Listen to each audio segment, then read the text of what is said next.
If you are in a place of, I despise my parents or I hate my parents or anything like that, that's what you need to work on within you, because what's happening is that you're creating that lower and negative energy within your energy field on your own. If you're cutting off the relationship with that person is no longer affecting your energy field. As long as you've done your cord cutting and your energy clearing and all of that, yeah, that's great. But if within your heart, you're still holding resentment, anger, fear, that's still going to affect you. That's what you have to tackle.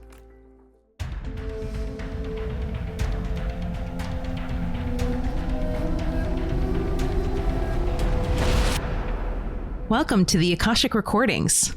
I'm Annette Dalloo, Akashic conduit, channel, and spiritual guidance coach. I want to thank you for joining me today. The Akashic Recordings is created through the cooperation of my clients who have agreed to have their sessions recorded. Of course, with their permission, I am able to share these beautiful sessions with you. If you are interested in booking a session with me, you can go to my website at infinitesoullove.com. I am inviting you to take your intuition to the next level. In the next couple of months, I am launching Soul Discovery Workshop online. This is a 3-month program where you meet with me every single week and practice not only your intuition and your spiritual gifts, discover who you are as a soul, as well as connect with others and practice your intuition so you can have the confidence that you need when you are tapping into that divine source energy and you're trying to get those messages. This workshop is going to take you to the next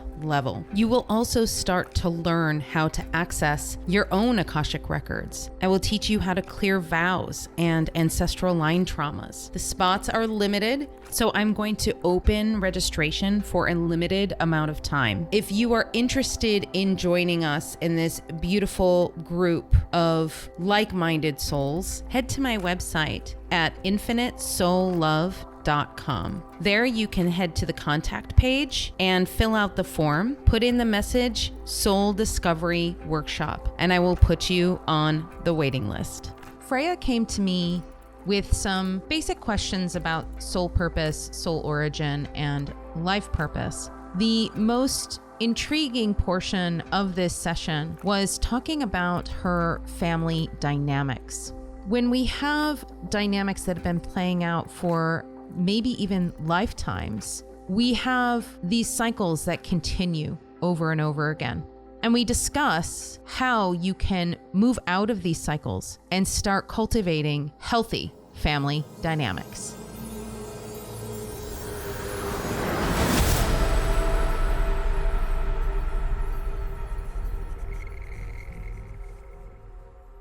What else would you like to look at? Well, my soul origin, I listened to your podcast about exit points. Just wanted to know if I passed them. Then to talk a bit about my family, especially my relationship with my mom, my dad, my sister. Why did I choose this family? To do with my current feeling like a bit lost with no direction. But it could be that I just ended a job, the company closed and stuff. So maybe that's why I also feel a bit directionless, and I don't know where to go, but I just feel like I'm waiting on something, but I don't know what. The instability at the moment of not knowing what direction to go in is definitely being reflected in your root chakra. I'm seeing the root chakra trying to ground, and it doesn't really know where to ground. I see the energy going down, and then it's like, I don't know if that's the right place. Let's move it over here, and let's see if that's the right place. You're sort of hunting for the right spot to ground, and you're not sure where. Yeah, that kind of sounds like me right now. All of your chakras seem to have a pretty soft energy right now. And that has to do with the period of rest that you're in. And that's by design at this moment. Okay, that makes sense. I just feel like I need to look after me right now, and I'm trying to do that. And that's exactly what they're asking you to do, yeah. So let's move that energy up to your heart space. Okay, so this is some energy that is going to be addressed in the portion that we talk about the family. There's some brokenheartedness here regarding your family. There's some old energy regarding your childhood as well. And a lot of this is coming up to be cleared at this time. This is part of what the rest period is about. You have been getting this intuition for quite some time now that this is something that needs to be addressed. Yeah. This is not something that will be cleared overnight. It will be a process, but this is something that needs to be looked at because it is something that is creating discord within your energy. The connection to your family is rooted in codependency. It's rooted in the loss of love and then the lack of understanding of love. We'll take a look at that when we get to that portion, but that is something that is going to be a main focus for you over the next several months. It's giving you chills? Yeah. Nice. Okay, so they're showing me that your crown chakra it's still open at this time. However, they have ceased to give you downloads and upgrades at this time. And this is because of this rest period. This is because of this work that needs to be done. So I'm seeing you almost like lean your head down, lean your head over, as in you're not getting the information right now, but it's giving you time to sort of recuperate and regenerate your energy before you can start connecting in again to get that divine connection and that divine information. They're wanting to let you know that they're still here. Your guides are still here. You're still connected. Instead of bombarding you with information or giving you information on a regular basis, they've just sort of stopped that for now, just to let you regroup. All right, so then let's move that energy down into your third eye. Yeah, same thing with your third eye. It's just like on hiatus for a little while you go through this period of rest. I want to thank Akula, my Akashic guide. Thank you so much for being here. Today we are opening up the Akashic records. I want to thank Archangel Metatron and Archangel Sandalphon for allowing us access to the records today and guiding us where we need to go first. So of all of the things that we are going to cover today, where do we need to go first? Okay, so we are going to go to the family first. So I'm getting that we do want to look at the father relationship first and why you chose him as a father. You have been in many lifetimes with the current version of your father. He has been an integral part of your soul growth in very many lifetimes. He is not part of your soul family, but he is part of your experience and how you deal with the challenges in your life. There are certain challenges that you have had in the past where they have defeated you, where you have created a shield around yourself, where you've hidden yourself away from these challenges because of the fear. Your current father has incarnated with you over many lifetimes in order to be able to show you who you are, in order to be able to show you how you can stand up for yourself, how you can fight for your own energy. And when we say fight, it doesn't mean that you have to literally be in a combative energy. But what we mean is that you're not going to just give up and allow somebody to treat you in a way that is stealing your energy, that is berating you, that is not in alignment with where you are going. Your father hasn't always been your father. In previous incarnations, he has been a brother, he has been a friend, he has been a sister, but each time he has posed challenges to you. And these challenges are challenges of strength of character. How far are you willing to go to be able to stand up for what you know is right and for your own character? Are you just going to let somebody speak to you or treat you in a way that you would not want to be treated? When I'm with my dad, like, we're not super close or anything because we don't talk about relationships and stuff like that. But when we do talk, I do feel closeness with him. It's like you said, it's like he's a friend that's just there and you know he's there and it's comforting.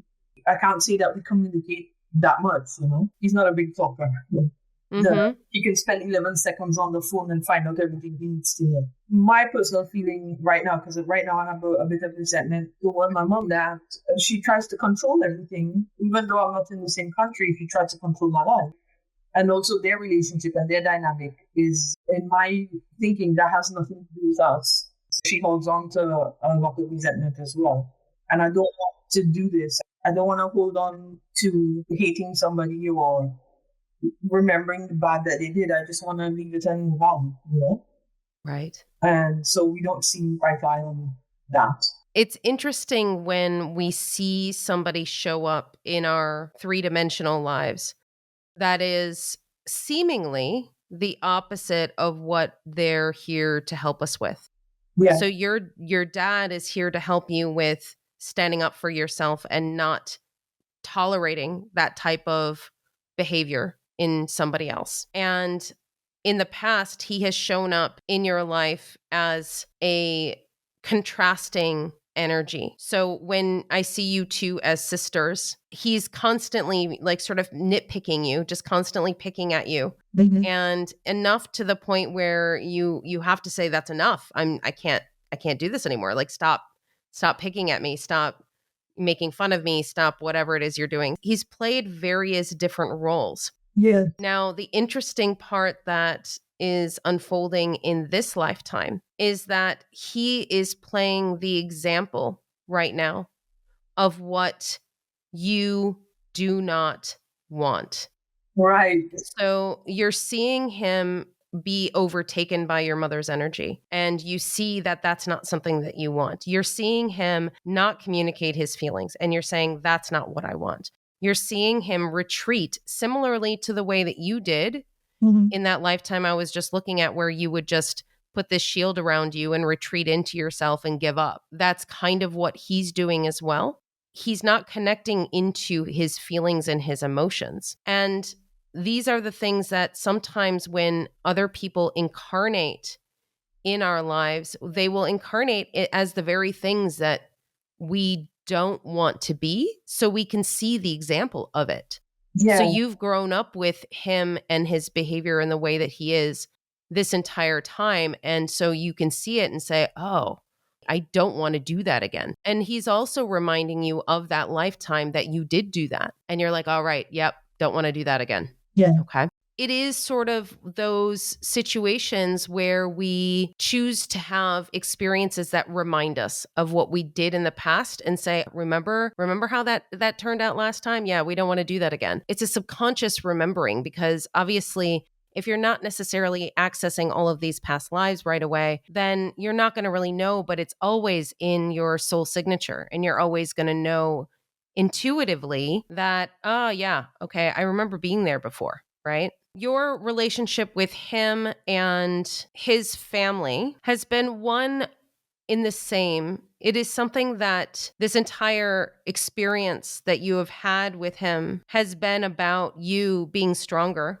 and strengthening your resolve in what you are meant to do. We look at the challenges and we say, okay, well, that wasn't entirely a pleasant experience. And you can look at your childhood and as you grew up and everything else that happened. But when you look at the entire trajectory of how you've grown through those challenges, that's what we need to look at. Unfortunately, what we often look at is just the long history of challenges and say, oh, wow, I went through a lot, or I went through this, or I went through that. The more important thing to look at is not the challenge itself, but how you responded to the challenge throughout the years. Yeah, because my dad's mom, she died in 2006, but when I was little, I was the first granddaughter of the family. At the beginning, I was like the little princess, but then when they fell out with my mom, their resentment or their anger toward my mom, they took it out on me. I was kind of caught in between, because even though I'm still my mom's child, but I would have to go spend the time at my grandparents, my grandmother's. And they would make these remarks that make me feel uncomfortable and stuff. So my mom, she was saying one time that, she's sad that we didn't have a loving grandmother and stuff, because her mother as well died when I was 10. So I didn't really grow up with loving grandparents. But my grandmother on my dad's side, she was a bit kind of two-faced. She would ignore me all day.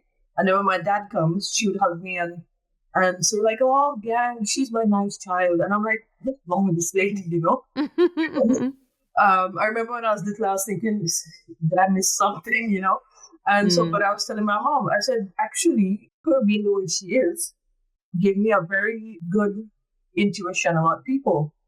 So from the minute somebody is not on their store, they lie or they're hiding something, I know. Just from the way they look, or there's something slight. Like it could be in their eyes, the way they do their hands or something, but I just know that they're not telling you the truth. Yeah. Which has proved very useful over time. it's not a bad thing, I think. Like I was trying to tell my mom, we could be sad about what happened, but the point is that it happened and you can't change it. So let's just get the best and move forward, Yeah. and she is still stuck in the past. Like, it should not have been this way. It should have been this way. And I'm trying to get her out of that.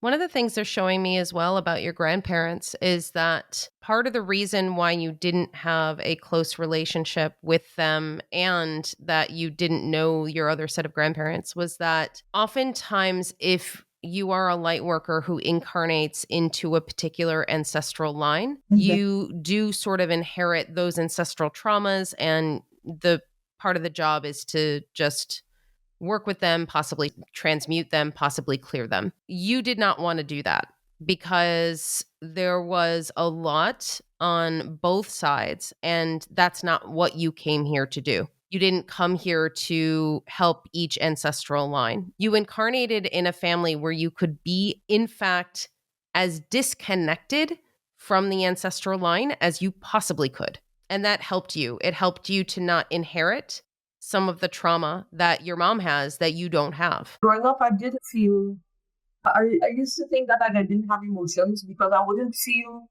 the extreme joy or extreme sadness that I would see my friends feeling, And like I was missing something, like I thought I didn't feel things. When you say you felt like you didn't feel things, was this towards your family or in general? In general. I mean, I can be with my family or my parents, we can have a good time and I'll be fine. But I don't feel the extreme connection that, for example, my friends or my other members of my family would feel, for example.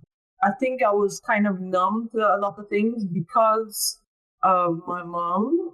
So, like, if I'm upset about my sister doing something and I want to sit by myself, she will say, like, why are you upset? You have no right to be upset. And stop it. And I was like, what do you mean I can be upset if I want, And also, I'm the oldest in our family. So I think a lot of the resentment that she was feeling to my dad, she put it on me because I'm much like my dad in a lot of ways. And my mom is a lot like my sister. So I think that's where the divide between us comes along. So there's a couple of things that they're showing me in regards to this. So part of this has to do with your balance. What's interesting is that your soul origin and your soul signature is the one of balance. That is actually your origin is having to do with having a completely balanced energy. You don't feel the high highs and the low lows. You feel just very sort of almost neutral, but content.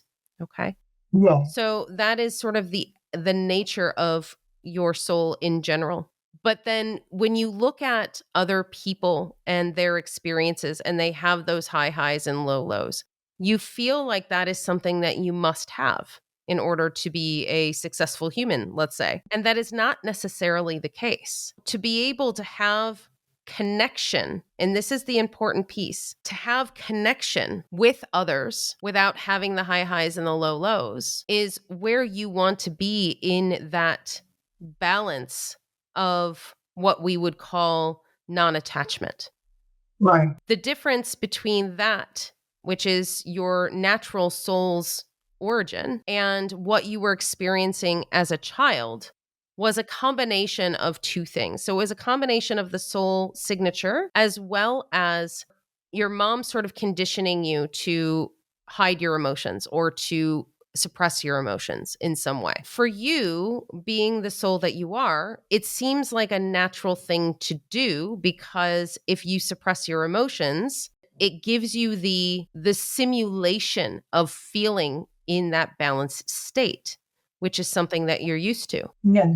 The challenge with that is that if you are in a balanced state with no highs and no lows, but you are not connected to either yourself, to the universe, or to others, that is where it starts feeling like you're swimming in an ocean of emptiness and there's nothing there. That is a very important piece for you to understand because there are times when you are fully connected and you can feel in that neutral, balanced space. That is when you feel the most aligned and the most content.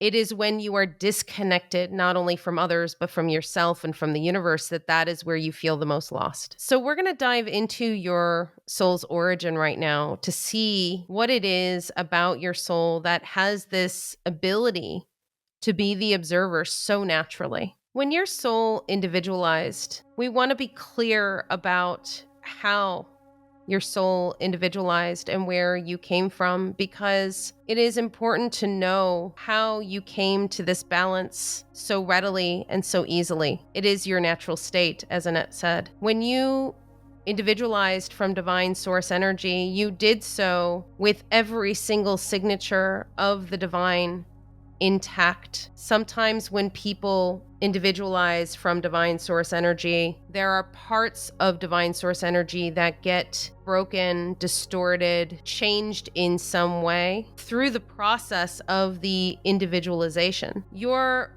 process of individualization was so gradual and so gentle that you were able to retain every single aspect of the divine within your soul. If you can imagine, we've given you soul origins in the past that were explosive. She has also seen other clients who have been born out of stars, which is also a more explosive origin, which creates change and difference within those souls from the original divine source energy. And change does not mean that it is something that is bad. Distortion doesn't necessarily mean that it is bad. It just means that it is something different from what it originally was. Your piece of divine source energy put its energy out in various places prior to the individualization. If you can imagine, it's like the hand of the divine reaching out to different planets, reaching out to different star systems and galaxies,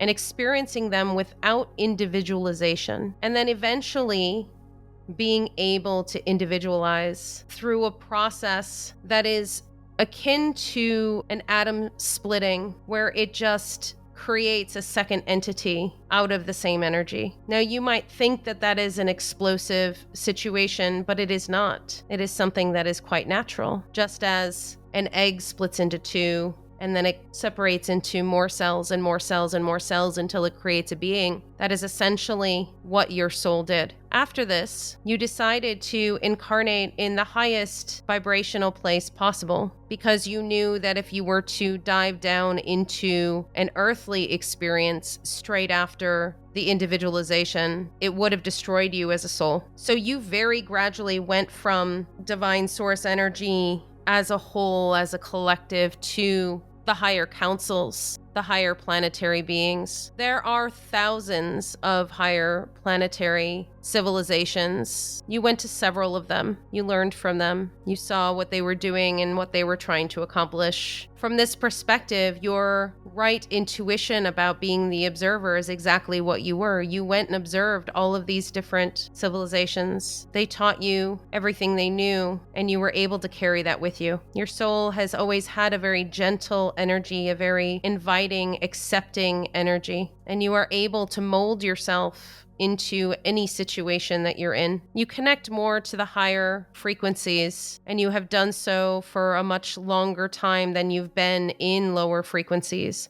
This is why you are able to keep your balance on a planet such as Earth, because you have spent a considerable amount of time in other places that are much higher vibrational frequencies. It takes a lot to shake you in terms of keeping you off balance for a considerable period of time. Do you have any questions? No, just that makes a lot of sense. That kind of leads to another question, because I was reading the book with advocacy and stuff. They were saying when you had like difficult past lives, you would have a life where everything goes well. In most life, I can't say that it's always been, every day has been happy, but to me, I've lived a pretty much blessed life in the sense that I always have what I need. And what you were describing just now makes a lot more sense, because I do feel more comfortable, for example, on my own, reading about the universe and all these different things, the energies, and I feel more connected to that than I do to chatting with somebody or meeting up with friends or something like that. The question you were posing about having a sort of easier life after having challenging ones, it is a process that happens to most people, as we've shown in the past sessions we've done, oftentimes if you come from a challenging lifetime and you go into what we would call vacation lifetime, if you go into a vacation lifetime bringing those challenges with you, that vacation lifetime will cease to look like a vacation lifetime. It will actually look challenging to you because you feel out of place for what the energy is. It is by design that these things happen because it allows you the space and the time to work through the things that you need to work through. Your soul, on the other hand, has not needed these types of lifetimes in the extreme nature that oftentimes people need. And the reason for this is because of your inherent soul signature. Because you are able to be the observer and not have the super high highs and the super low lows, you have been able to very easily keep that steady climb into your soul purposes and your life purposes. There hasn't been a particular lifetime that you've had that has completely tanked your energy to the point where it was almost difficult for you to come back from that. And it is because of this sort of slow trajectory that you find yourself on most of the time. The slow trajectory allows you to very meticulously move forward without having the great extremes. This is why you feel that you're always supported, because there are things that you have done over the course of your lifetimes that have allowed you to build this stability and the support within your energy to constantly allow that abundance to come through, to constantly allow all of the things that you need to come through. And while they may not be in grand abundance, it is exactly what you need at the time that you need it. So that is by design. That is something that you've cultivated over the course of your lifetimes. Because one of the reasons I was asking, like, if this is my vacation, like, because I find things come easily to me, whereas when I see my brother or my sister, they have to struggle for certain things. And they seem to encounter a lot of difficulty. And sometimes I feel guilty that it comes to me easily and they have to fight. I do understand that that's their path that they have to go through. But I still feel a bit like I have it easy and they don't. So what can you do to acknowledge that feeling of guilt? Honestly, in reading all the different things and I'm actually listening to your podcast, that helped a lot, because one of the podcasts was saying that, people like my dad, for example, he incarnates as a specific thing that I don't want to do. So it's not everybody, not because somebody's a bad person or they have a bad experience means that it's necessarily a bad thing. It's just what we have to go through. Our souls chose that path for us. It's an experience that we need to go through. I think looking at things on a more universal picture makes a lot more sense for me than looking at it on a day-to-day thing where, I missed the bus, this happened and then this happened, and oh my God, it's a bad deal. Instead of looking at things like that, I would more think like, okay, I wasn't supposed to get there at that time, so I'll just get there at the correct time. So that helped my perspective in that sense. It didn't completely assuage the guilt. I still feel a bit guilty, but I guess that's the human part of me. But I know that it's also part of my lesson to not get too attached in their lives as well. Yes. There is also an element of feeling that if you were to accept the fact that things are easier for you and things are harder for them, and that is something that they have just chosen, that it almost triggers a feeling of ego. Yes. That, maybe I'm more deserving, or they're less deserving of this experience or this abundance. That's exactly what I wrote down in my questions to ask you. Ego. Because like when I was saying I feel this something different from other people, and I said maybe superior or I have more experience than them, and I wrote in brackets ego, because I'm thinking maybe it's in my head, I just think I'm all that, but I will not. It's a delicate thing to move through when you realize that I have chosen a certain number of things for this lifetime. You've chosen a certain number of things for your lifetime. And to understand that, Okay, well, for me in this lifetime, abundance is not an issue. So I'm always provided for. I always have the money that I need. That's not a big deal. But I do have other challenges in my life. And I do have other things that I'm working through that, let's say, your brother or your sister aren't working through. Okay. Oftentimes we sort of slap a bit of guilt in there. Our human self does. And that guilt is there because we're like, well, if I feel guilty for what I have, then that eliminates the need for the ego to say I'm better than them. Right. Okay. Once you come to realize that you're not in ego if you're saying, well, I'm provided for and they're not, you can say from a soul level, well, this is something that I have cultivated over my soul's experience, that I have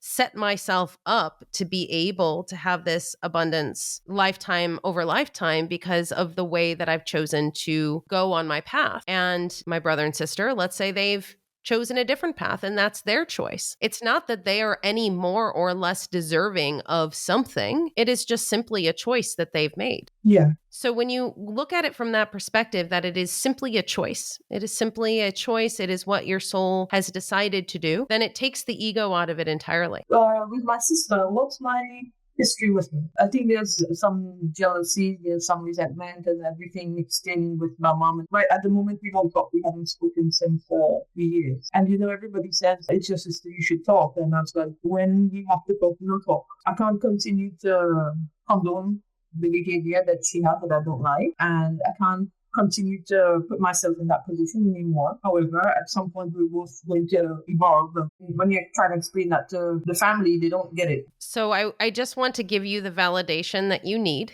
which is the second you said, I haven't spoken to my sister in quite some time. I cannot approve of the behaviors that she has. Yeah. Your entire spirit team, all of your guides, all of your angels were like throwing a party going, yay, they're so happy. Because the thing is that this is part of what you came here to do in this lifetime, is to master that ability to stand up for yourself, to say, you know what, no, Yeah. I'm not going to put up with that behavior. I'm going to actually go in a different direction. And when you're able to meet me where I am, I can certainly open my heart to you again. Putting those boundaries up is actually incredibly important for you. And the reason why your family doesn't understand that is because of the aforementioned codependency that I mentioned in the very beginning of the session. It's basically their codependency and the way that they operate is what is telling you, oh, you need to talk to your sister. You must talk to your sister. It's your sister. You should have a relationship with her. And this is where I will say, from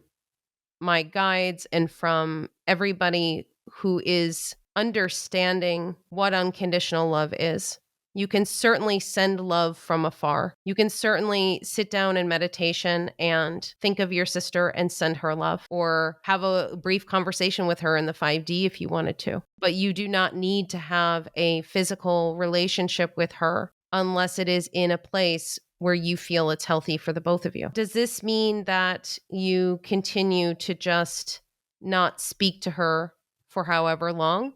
It might look like that. It might look like you just don't speak to her for a while. Or it could look like every so often you send her love in spirit, in the soul. And maybe the universe will let you know when the time is right for you to come together again and have another conversation. And if you're open to that, if you're open to the universe showing you that, then it will happen in exactly the right time that it's meant to. I think between my sister, my mother, and my husband, those are the 3 people that it was very difficult for me to put boundaries on them. When I really care about somebody, I have difficulty setting boundaries. It's coming up with my mother because she's supposed to come visit me in Paris in June.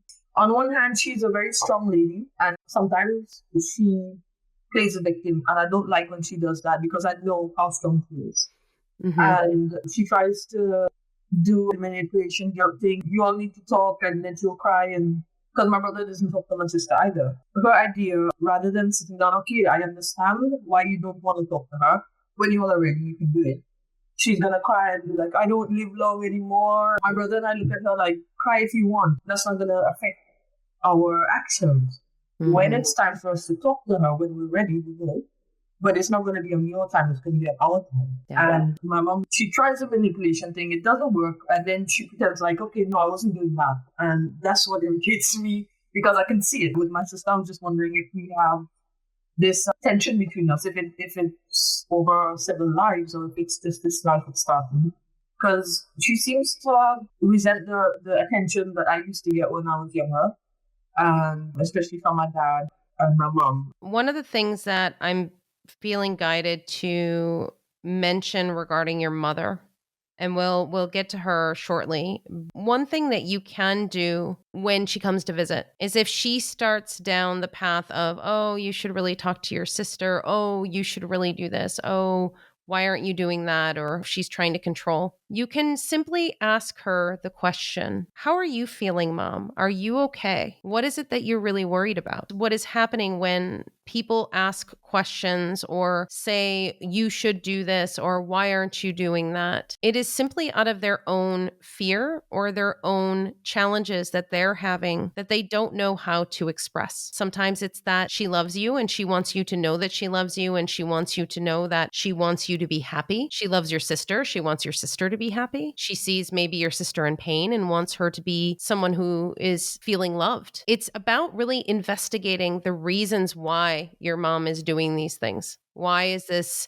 something that is coming out of her mouth at this moment? To be able to take the reaction out of it instead of resisting what she says and saying, no, no, no, no, I don't want to hear that. I don't want to hear that. You can simply take in what she said and interpret it and say, oh, okay, well, she wants me to talk to my sister. Maybe you can ask her, oh, is she doing okay? Is my sister doing okay? Is she having a hard time? Is that why you're saying this? Right? Yeah. So if you turn it into questions and asking her about her feelings and what she's going through at this moment, it allows you to communicate better as far as what is actually going on. Because oftentimes when somebody doesn't know how to communicate from the heart, they communicate through their fears. And that's when those words come out as controlling, manipulative, all of those things. They're showing me that it is one specific lifetime that started this challenge between the two of you. You incarnated together in this one lifetime, and it was the very first lifetime you had incarnated together. This was not a planned incarnation, and thereby connecting each other to the experience that you had in that lifetime. Okay. Got it. All right. So let's see what that lifetime is then. Let's see what happened there. Oh, wow. Okay. I'm seeing you walking down a dirt path. You're actually quite wealthy. You have really, really dark curls, like dark ringlets. You're probably in your early 20s. You have a bonnet on, some sort of hat. You're very proper. You've got white gloves on. And the woman who is your sister comes up to you. She comes out of nowhere and starts yanking at your hair. She starts pulling on your hair. She starts like trying to pull your hair out. She doesn't know you. You don't know her. She's sort of unstable in her energy. She had gone through some pretty severe traumas in that lifetime that sort of broke her spirit and broke her connection to her own mind. And so she had some incredible anger surrounding people who were well-adjusted, people with good energy that were kind. She had this really big anger surrounding that. She attacked you on the street, pulled your hair, did all this stuff, and you were like, oh my gosh, where did this come from? Like you were really taken aback and you were really startled. And the people that you were with pulled your sister off of you, asked you if you were okay, you were fine. She ended up stalking you. She saw you and fixated on you, like just fixated on your energy. And the reason why she started stalking you was because she, on a soul level, saw how solid and strong and balanced your energy was, and she wanted to basically siphon your energy. And that's from a soul level she decided that? Yeah. But I thought the souls will be pure. When we are incarnated as human, we are subject to all of the psychic debris and all of the lower energies that are surrounding us. And because of the trauma and the darkness that was surrounding her and the entities that were surrounding her, it creates a situation where the soul is looking for the best way to heal itself in some way. So if you can imagine your soul looking out through a cloud of darkness, dark clouds and lightning and psychic debris, if you imagine you're a soul and you're looking through all of those things, your perception of what reality is very different from somebody who has clear energy. It's not that the soul makes a sort of decision to, oh, I'm going to go maliciously siphon her energy. It is more of a natural thing to do as a soul, to want to try to get themselves out of whatever energy they're in. Okay. So a lot of times what they'll give me as an analogy is like, if you're a drowning person and there's somebody next to you who has a life raft, you're going to try to climb onto that life raft with everything that you have. If that life raft can't actually hold two people, you're going to pull that other person down with you. So it's similar to that. And that's kind of what she was doing. The soul had decided that it was going to basically try to survive by siphoning your energy. The human is driven by that. So she was basically obsessed with you in terms of how beautiful you were, how much money you had, all of the things. And she wanted it. She wanted everything that you had. What you're describing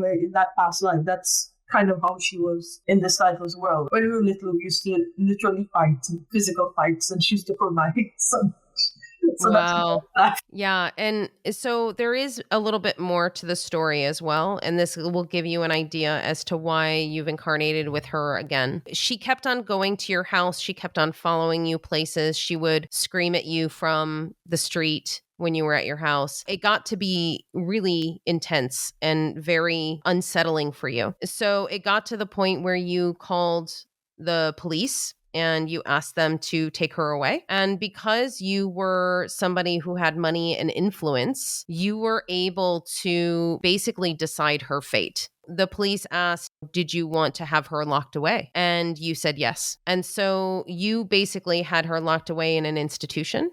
You felt very, very guilty for this over the course of your lifetime. You thought about her often. You thought about what you did and about the fact that you put her in this place. You would occasionally send her things. So you would send her niceties, little comforts and things like that she could have while she was there. You didn't visit her physically, but you inquired about her and you inquired about her well-being.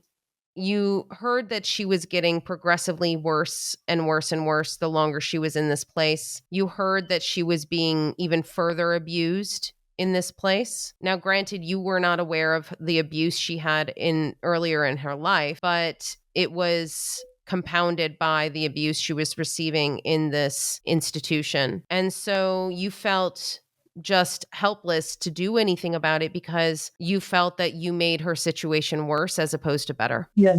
When you crossed over in that lifetime, you made a vow that you would help her. And so you have been helping her for the last 7 lifetimes. Each time she incarnates into your life, she is a challenge for you. Each time she incarnates into your life, you are helping her to get out of the feelings of victimhood, getting out of the trauma that she has been in. And you have been incredibly successful, in fact, in helping her get out of where she was 7 lifetimes ago. Like where she is now compared to where she was is night and day. However, she still has all of those things that she still needs to work through. The soul contract that you have in this lifetime with her is completely null and void at this time. You have accomplished the things that you were meant to accomplish with her, and your soul contract ended several years ago. This is why you feel the need to not have a relationship with her, because you have accomplished everything that you came here to do to help her. It is now her decision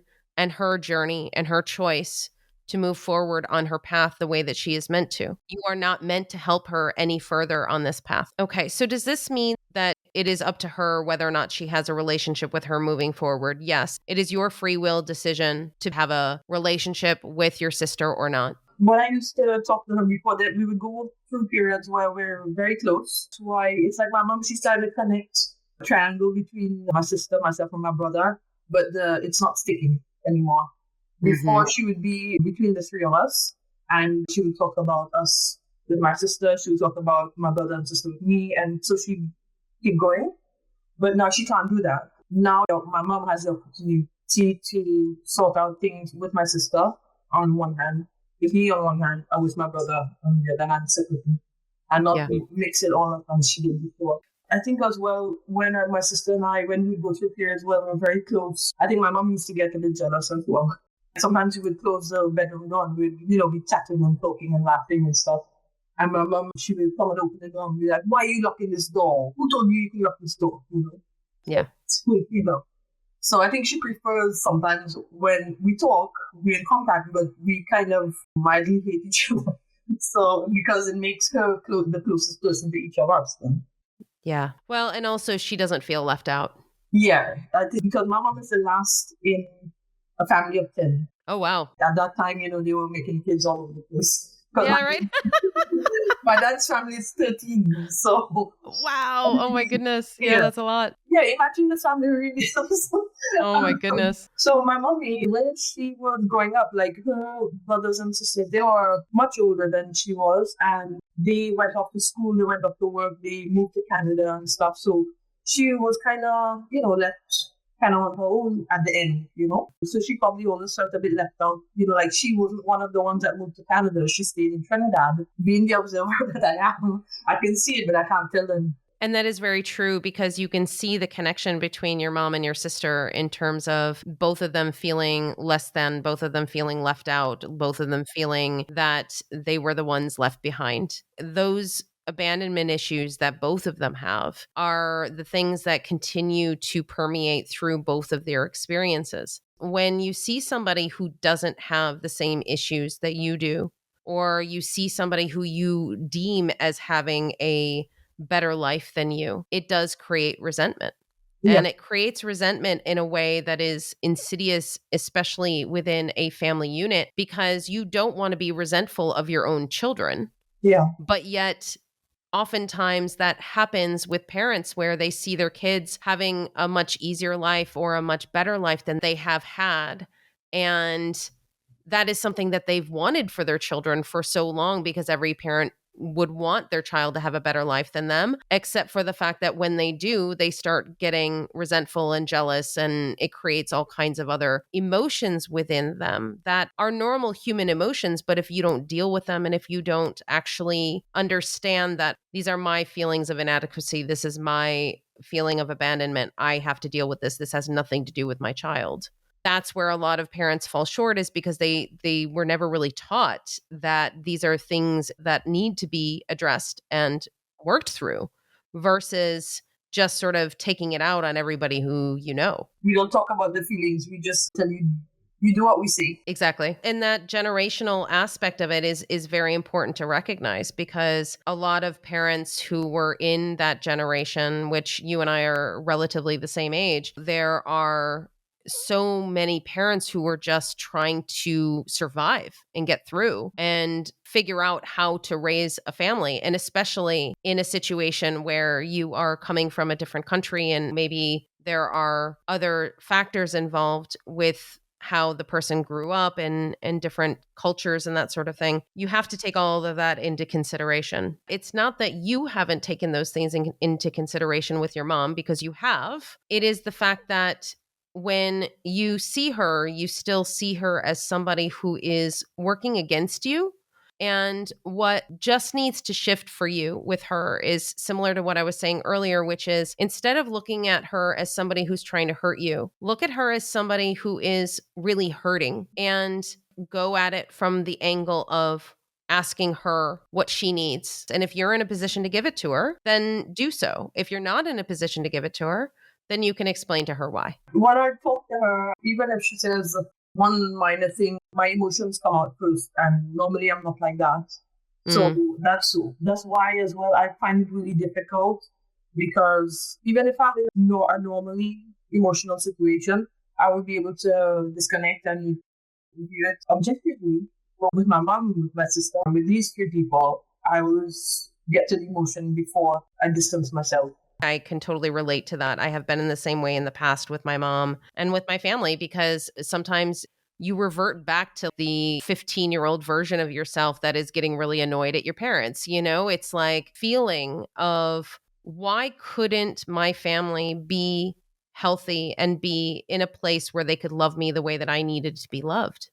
True. I went home to Trinidad for a few weeks in the end of January. And the first week is fine, it's great. After the second week, it's like I'm 15 again. Seriously. Yeah. You go take your shower now. Now you can go to bed now. And I was like, oh, I'm 47. Can't help it. Again, they haven't left their house. So when I go back there, for them, it's the same environment. And Yeah. nothing's changed for them in that environment. But Yeah. everything's changed for me. Right. You know, so I try not to get exasperated with it, but it comes out sometimes. You know. There is only so much you can do in that experience. And so we can look to what's going to happen in June when she comes to visit. And it's funny because my mom is actually also coming to visit in June to Paris. And the one thing that I have realized with my mom is what it boiled down to for her was that she just wanted to be a mom. She just wanted to mother again, to realize that and to realize that even the control and the manipulation is all out of love, but it's a distorted version of love, but it's still out of love. So what can you do to shift and change the way that you show up in that situation? Well, there are several different things that you could do. Maybe it turns into something where for the first week you spend the time in Paris, and then maybe the second week you decide to go travel down to the south of France, and then you get 2 separate hotel rooms or an Airbnb with 2 separate rooms. Something that is allowing that aspect of your own space, your own boundaries, your own way of doing things that is not completely feeling enveloped in everything that she wants you to do. Try to brainstorm on ways that you can first make it feel like you're still including her and she's still a part of this experience, but also being able to draw the boundaries that you need to draw. I'm seeing that you have incarnated with her several times. She is also not somebody who you've been with for a very long time. Oh, wow. That's interesting. Okay. Do we want to dive into this particular lifetime? Yes. Okay. So this was 3 lifetimes ago, and she was incredibly loving towards you. That's really interesting. How does she have such a completely different energy? Like when I feel into her energy now and I feel into her energy in this past life, it's like night and day. That's what they're trying to show you, is that she hasn't always been this way. So this lifetime that you were together and incarnated in this particular lifetime that I'm looking at, was she her mother? She was. Okay, so she was your mother in that lifetime too. Oh, interesting. You were one of 5 and you were the only girl. You were her favorite because you were the only girl. Like she got to really spend a lot of time with you, especially back in that particular period of time. It was more common for boys to spend more time with their fathers and then the girls to spend more time with their mothers. So it was just sort of how things unfolded. And you just got to spend a lot of really good alone time together. And she nurtured you and she cherished you and she made sure that you had everything you needed. She protected you from the boys. The boys would tease you a lot and like try to get you into their roughhousing games. And she was very gentle with you and very kind. That's how she was when I was little, when I was still an only child before my sister arrived. Again, because I was the first child for them, and then the first granddaughter for my dad's family. So that was the kind of princess life that I had. And at that point in time, my mom and dad, they were still in a very loving relationship. Then my sister was born and they were still okay. There was a bit of pulling and tugging from my dad's family, but generally everybody was still in harmony. It was the year before my brother was born that everything kind of fell apart. They had a big argument. So my brother, he doesn't know that time where my mom and dad, you could feel the love between them. So when I'm telling him stuff like when I was little, he's telling me it's like you grew up with 2 different people.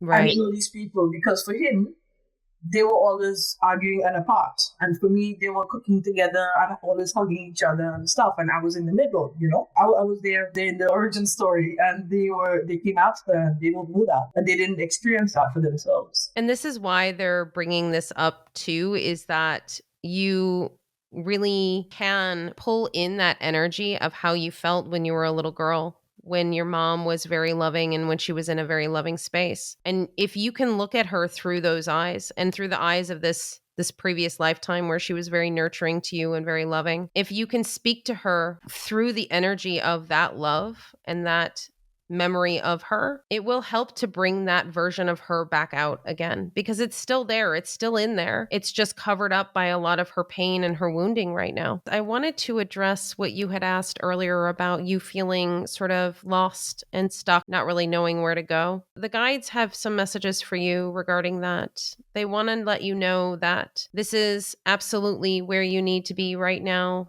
that the feeling of feeling lost is simply not knowing where you're going next. And the problem with that is that oftentimes, especially with us in our human lives, we have a tendency to really want to plan things moving ahead and plan what's going to happen and see what's going to happen. And they really want you to really relax into the feeling of not knowing right now, because things need to sort of brew, if you will, in terms of what is coming next for you. And so you can't really know what that's going to be until it starts to present itself in a way that makes sense to you. If they would have shown you in terms of an intuition right now what would be coming for you in the future, it wouldn't make a whole lot of sense right now.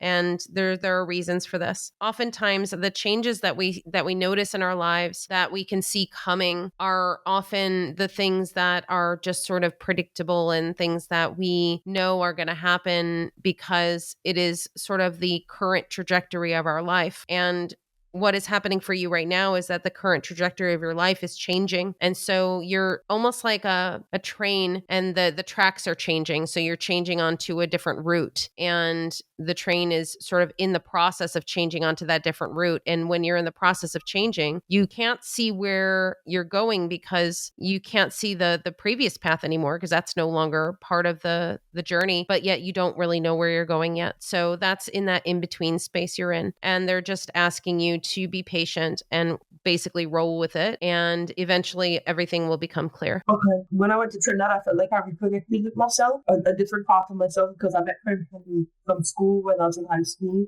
And I felt like I forgot that bit of myself when I was younger. Mm-hmm. And also, like, I've started going to the gym and stuff and kind of looking after myself personally rather than just doing stuff for everybody else and working all the time. It's a long way, but I'm trying. Yeah, use this time to do exactly that. And what you're doing is exactly what you are meant to be doing. And they're saying to not worry. Whatever this big change is, wherever you're going, it's going to happen. But if there is a period of time where you need financial support in between that time, you might get something temporary until the new thing comes up. Just make sure that you keep your eyes open and just continue to work on yourself, and the opportunities will present themselves. Continue to go on the path, and then it'll become more clear as you go forward, okay? Yeah. And I just want to thank Akula, my Akashic guide. Thank you to Archangel Metatron and Archangel Xenophon for allowing us access to the records today. We are closing the records. Thank you. The records are closed. The records are closed. The records are closed. Thank you. How do you feel? I feel great. Good. I feel like you answered a lot of questions that I had, a lot that I didn't have as well. Okay, thank you very much. All right. Bye. Bye-bye.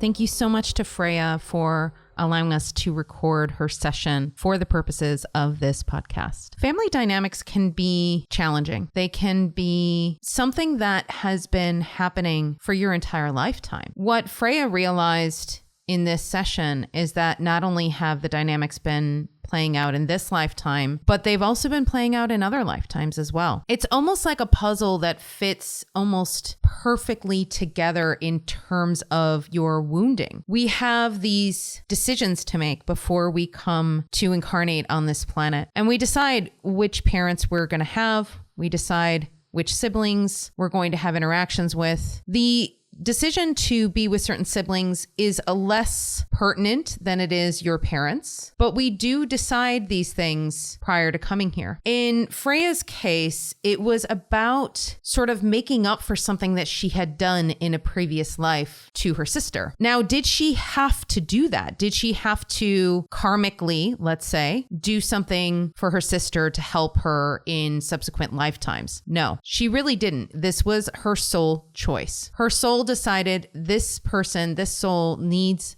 the help that I can offer. So I am going to help her along the way and do the things that I need to do to make sure that she succeeds. And that is that compassion. That is the feeling that we get when we come across souls that maybe are not in our soul family, those souls that maybe we don't feel familiar with, maybe the ones that really challenge us, although members of our soul family can certainly challenge us as well. And when you do this, when you decide to take on the helper role of a soul, if you will, it can create some interesting dynamics. It's not to say that it's something that shouldn't be done, because as a soul, as a higher level soul, as Freya is, you do have a tendency to want to help other souls who might be stuck in patterns or might be in lower energy, things like that, because that's just what we do. We do help each other out. The key point is that it has to be done as long as it's not to the detriment of your own energy. And this is something that Freya realized in this lifetime, was that she had had enough, essentially. She had had enough of the behavior of her sister in the 3D in this lifetime and decided to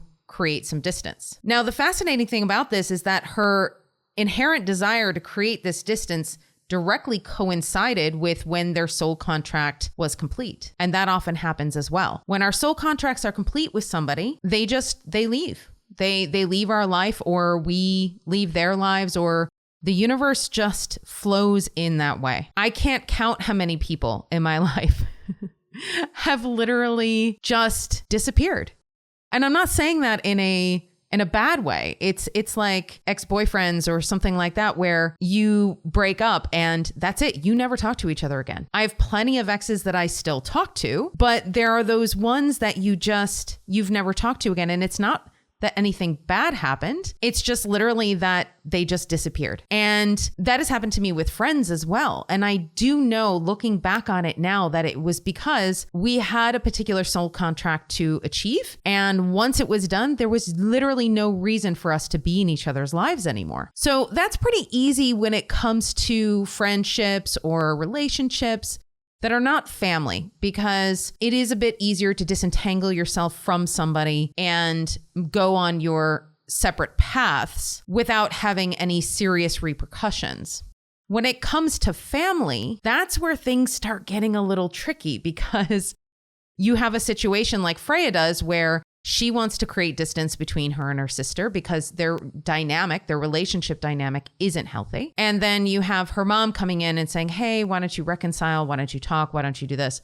And it's one thing to encourage that out of love. But as we saw in the session, that's not what her mom was doing. Her mom was sort of interjecting because she wanted to be involved. She wanted to be involved in this triangle, if you will. And that is the dynamic that I really want to dive into right now. That sort of triangulation of family dynamics. I know this very well, because I had this in my own family between my mom and I and my sister. And my sister and I have spent a lot of time and a lot of energy and a lot of talking, really discovering these aspects and unraveling them and changing the behaviors. And we've gotten to a place now where those things don't play out nearly as much as they used to. They do play out occasionally, but not often. And I'll tell you sort of how we did it as well. In order to unravel the dynamics, you have to take it sort of situation by situation. So with Freya, she realized that her mom is always wanting to be involved. Well, we kind of uncovered that that is stemming from her need to be included. The fact that she grew up in a very large family and she always felt left out, that she needs to feel included. So what can you do to make a family member feel included without having them basically stick their nose in all of your business? Essentially, you ask them, what they want to do. You ask them how they're feeling. You help them to feel included. This can be difficult sometimes because if you're already in your wounding, if you're already angry about the 40 some years of nitpicking or nagging or interjecting or getting involved or drama that you get from your parents or from whoever you're speaking about in your family, it can be hard to stop that behavior. It can be hard to stop and say, oh, I'm going to take a step back and I'm not going to respond the way that I normally do. So if my mom wants to interject or interfere in my relationship with my sister, instead of saying, Mom, butt out, Mom, don't do that, Mom, get away, stop talking about this, or basically pushing her away, which is feeding into her wound, I'm actually going to help her feel included, but maybe not in that particular way. Maybe not as it pertains to my relationship with my sister, but I'm going to include her in something else in the process, let's say. So I'll give you an example from my life where my sister and I are the only children in the family. And when my dad's health was failing, I always happened to be the one that was able to travel to take care of him, go to the hospital, all of those things, because my sister had kids. And so I had a wound of just because I don't have kids, I have to be the one to always go. And that wound started playing out. Well, once my sister's kids got older, I started saying to my sister, you have to go. You have to go take care of dad. I can't do it. You need to do this. You need to do that. And it wasn't until we had a conversation one day and she brought up this sort of codependent dynamic that we had. And it was stemming from me feeling like I had to do all the work. When that wasn't exactly true, she did do stuff in terms of helping my dad and things like that. But it was after her kids had grown. And so I had this idea that if I couldn't do something, then she needed to do it. And that is absolutely not true. If I can't do something and she can't do something when it pertains to my father's health, then you find a different solution. You hire a nurse, you get a family friend to come and stay, you get a family member to come and stay. You do what you have to do because both my sister and I have always lived far away from home. We've always lived in different cities, different countries.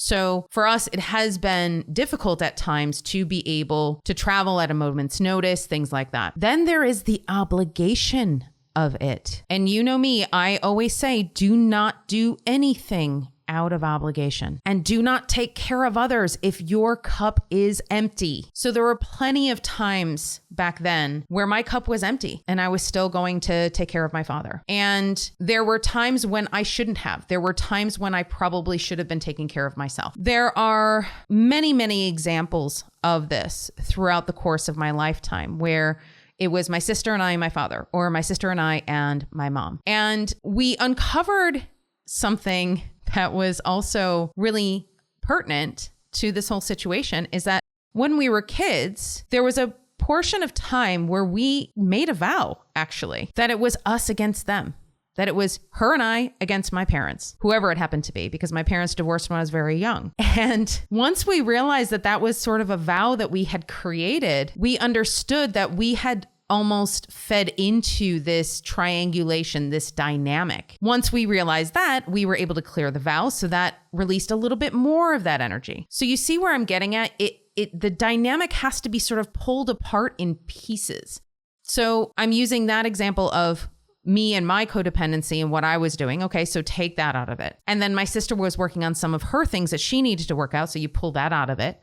And then we work on the vows and we work on some of the other past life things, and that can kind of pull a little bit out of the dynamic.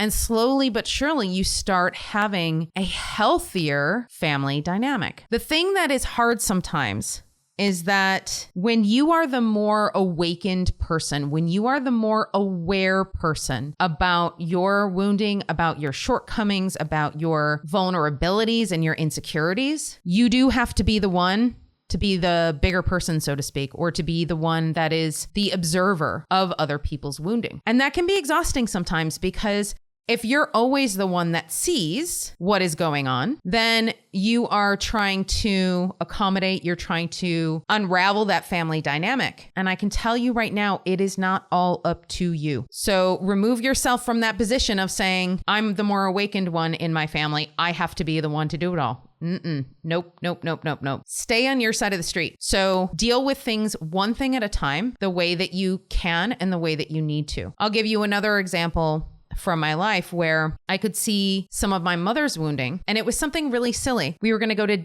dinner. It was Christmas Eve. We were at Disneyland, as we do. And we had all these restaurant options. And it took half an hour of me suggesting, what about this place? What about that place? What about that place? What about that place?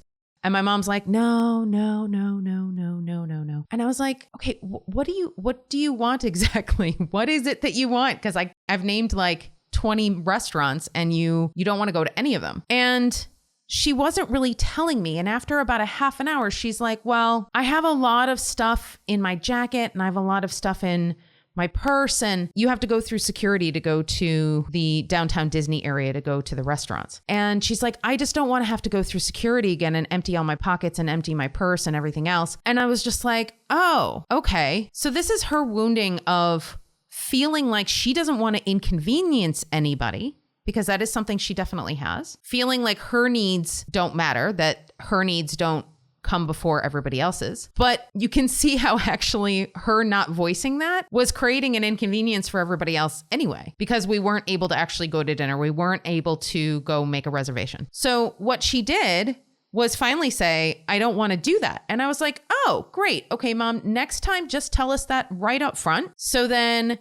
we know where to look. So then we found another restaurant where she didn't have to go through security again. And we were able to go and have a nice meal. That 30 minutes of trying to figure out where she wanted to go was incredibly frustrating. And I was incredibly angry. And I really had to try to stay in my center, which was not working very well. It can be a little bit like walking through landmines when it comes to this kind of stuff too, because you have in your family dynamic stuff that is old, stuff that is from your childhood, stuff that is from your parents' childhood, stuff that they experienced with their parents and all of those things. And so I just want to let you know that you just have to do the best that you can. And in the case of Freya, she had to put those boundaries up and say, you know what, I'm not doing this anymore. And until she can work on her own wounding, I'm not going to connect with my sister. And I am here to tell you that if that is a boundary that you have to set regarding a family member, I don't care if it's a brother, sister, mother, father, grandparent, doesn't matter who it is, you do it. And there's nothing wrong with that. We're taught as we grow up that family is everything. Your family will always be there for you. Will they? Not everybody grows up in a beautifully loving family. Not everybody grows up in a family that is supportive. There are people that grow up in families that are destructive. Now, I'm grateful that I did not grow up in one of those families. Mine was just rather dysfunctional as opposed to destructive, but there was always love in my family. So I know that whatever happened, there was still love, even if it was distorted love or if it was expressed in a way that was maybe not necessarily unconditional. When you have the basis of love, it makes it easier to work on these things. But if you're in a place where you're in a destructive relationship with any members of your family, it's okay. You can put up that boundary. You can decide to walk away for however long you feel it's necessary. The biggest piece that's important about this, though, you still have to do the work. You still have to do the work within yourself. You still have to work on forgiveness. Now, this is something that Freya didn't necessarily have to work on. She had already done a lot of work regarding her sister internally. So she didn't have a lot of feelings of resentment or anger towards her. Maybe a little frustration, but she has been working on this already. But if you are in a place of I despise my parents or I hate my parents or anything like that, that's what you need to work on within you, because what's happening is that you're creating that lower and negative energy within your energy field on your own. If you're cutting off the relationship with that person is no longer affecting your energy field. As long as you've done your cord cutting and your energy clearing and all of that, yeah, that's great. But if within your heart, you're still holding resentment, anger, fear, that's still going to affect you. That's what you have to tackle. So that is where going into past lives, trying to understand the connection that you have can really make a difference. So for Freya, seeing the past life where her mother was very loving and kind helped her to see perspective. It helped her to see that her mom hasn't always been like that. That basically it is her own wounding that is creating this dynamic. I want you to look into your heart and identify maybe any relationship. It doesn't have to be family, But any relationship where you feel that you're still holding resentment, you're still holding anger, you're still holding sadness or fear, and make it a point to identify it, talk to that fear, talk to that anger, ask it what it needs. It's important for you to release this. And the inner child work is important for this as well. The inner child work is really important when it comes to family dynamics, as well as letting go of any feelings of frustration or anger. There have been times when I've done a lot of work surrounding these things and I feel fine. I feel great. I feel that forgiveness. I feel that unconditional love, and I feel all of that. And I feel like I've moved on in terms of that energy. And then I check in with my inner child, and my inner child is like, nope, I'm still angry. And I'm like, oh, okay. So that is also another reason why it is important to check in with your inner child, because your inner child might still be wounded, even if the current version of yourself is doing okay. Unraveling these family dynamics can be complicated, but as I said before, it is possible. It takes work. It takes time. It takes the desire to work on it. And if you're willing to work on it and the other family member isn't, that is okay. Stay on your side of the street.